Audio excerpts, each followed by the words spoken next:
Hi guys, today in Number we are starting financial maths. So financial maths means we're dealing with money and budgets and looking at businesses and how they operate with their money. So your first activity that you need to be working on today is creating a financial plan. So if you just have a look at the activity here, it simply asks you to complete the following financial plan.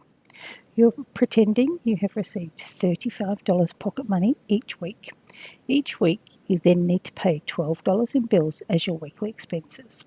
The first 2 weeks have been completed for you, and you need to complete weeks 3 through to 7.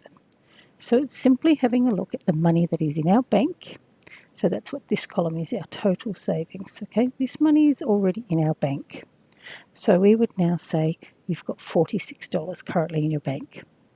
So you've been given $35 pocket money, so you need to fill in 35. You've paid $12, so fill in 12.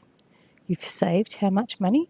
It'll be $23, so this column will always be the same, but then you need to add the savings to this column. So 46 plus 23. Then you'll do the same thing again down here. It'll be 35, then 12, then 23, and then you add on the total. This is called your running total.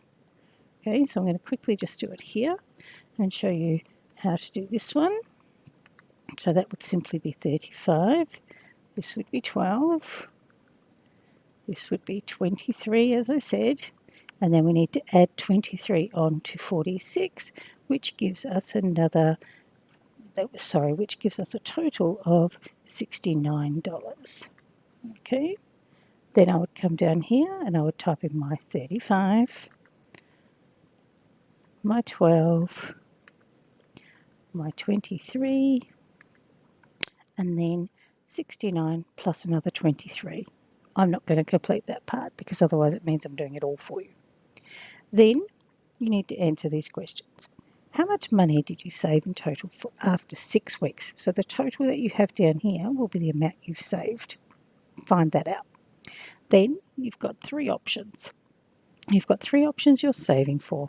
You're saving for a video game of $84, a phone for $125, or a basketball for $93. You're going to choose one of those options and tell me which one you pretended you were saving for, and just write that there. Were you able to save enough money to buy that item? Yes or no? And how much change did you get after buying it? Once you've completed that, you've got Mathletics to work on.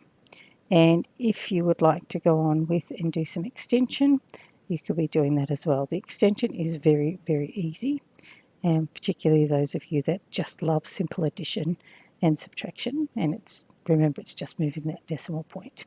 Okay, have fun.